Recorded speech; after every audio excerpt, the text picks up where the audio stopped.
Hi friends, welcome back to my channel. Tirumala తొలిగడప దేవుని కడపలో బ్రహ్మోత్సవాలు ప్రారంభం. తిరుమల తిరుపతి దేవస్థానం తొలిగడప దేవుని కడపలో బ్రహ్మోత్సవాలు అట్టహాసంగా ప్రారంభమయ్యాయి. ధ్వజారోహణంతో ప్రారంభమయ్యి నెల 19న పుష్పయాగంతో బ్రహ్మోత్సవాలు ముగియనున్నాయి. కృపాచార్యుల వారు ఇక్కడ శ్రీ వెంకటేశ్వర స్వామిని ప్రతిష్ఠించినట్లు ప్రతీతి. తిరుమల వరాహ క్షేత్రం అయితే దేవుని కడప హనుమత్ క్షేత్రము. ఇక్కడ వెంకటేశ్వర స్వామి వెనుక భాగంలో ఆంజనేయ స్వామి విగ్రహం ఉంటుంది. దేవుని కడప బ్రహ్మోత్సవాలకు అంకురార్పణ ప్రారంభమైంది. ధ్వజారోహణంతో బ్రహ్మోత్సవాలు ప్రారంభమై ఈ నెల 19న బ్రహ్మోత్సవాలు ముగుస్తాయి. శ్రీ లక్ష్మీ వెంకటేశ్వర స్వామి ఆలయంలో ఉదయం 10:30 ధ్వజారోహణంతో బ్రహ్మోత్సవాలు ప్రారంభం కానున్నాయి. ఫిబ్రవరి 15వ తేదీ ఉదయం 10 గంటలకు స్వామివారి కళ్యాణోత్సవం జరగనుంది. 300 రూపాయలు చెల్లించి గ్రామస్తులు ఇద్దరు కళ్యాణోత్సవంలో పాల్గొనవచ్చు. ఫిబ్రవరి 19వ తేదీ సాయంత్రం 6 గంటలకు పుష్పయాగం ప్రారంభం కానుంది. ఇందుకోసం భక్తులు పుష్పాలను సమర్పించవచ్చు. ఈ సందర్భంగా టీటీడీ హిందూ ధర్మ ప్రచార పరిషత్ అన్నమాచార్య ప్రాజెక్టు ఆధ్వర్యంలో ప్రతిరోజు హరికథలు, భక్తి సంగీత ఆధ్యాత్మిక కార్యక్రమాలు నిర్వహించనున్నారు. తిరుమల తొలిగడప దేవుని కడప ఆలయం చాలా పురాతనమైనది.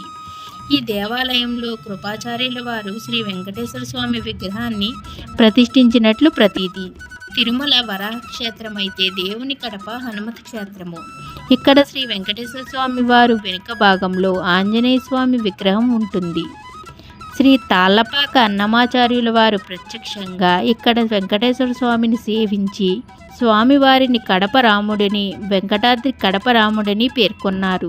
పూర్వం తిరుపతికి వెళ్ళే యాత్రికులకు మార్గం ఇదే.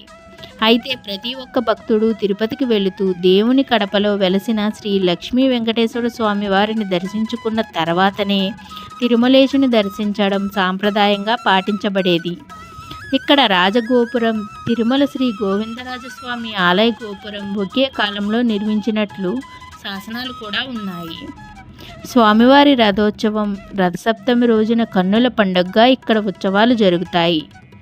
రథసప్తమి నాడు భక్తులు అధిక సంఖ్యలో పాల్గొని స్వామివారిని సేవిస్తారు.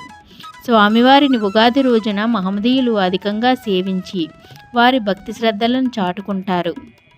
బీబీ నాంచారమ్మను శ్రీ వెంకటేశ్వర స్వామి వివాహం చేసుకోవడం వలన కడపలోని ముస్లింలందరూ వెంకటేశ్వర స్వామిని వారి బావగారుగా భావించి ప్రతి ఉగాది నాడు ఇక్కడ వారు పూజలు నిర్వహించడం ఆనవాయితీగా వస్తుంది.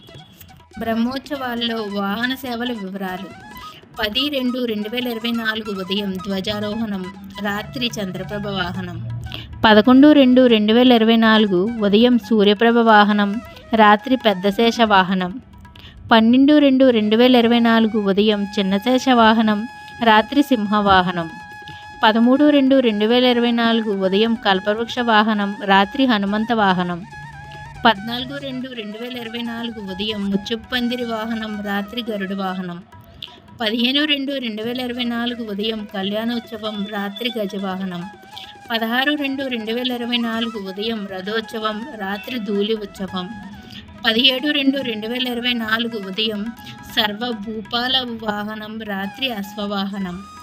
18/2/2024 ఉదయం వసంతోత్సవం, చక్రస్థానం, రాత్రి హంసవాహనం, ధ్వజారోహణం.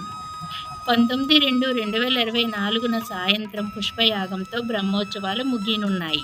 ఈ వీడియో కనుక నచ్చినట్లయితే లైక్ చేయండి, మా ఛానల్ సబ్స్క్రైబ్ చేసుకోండి. Thank you for watching.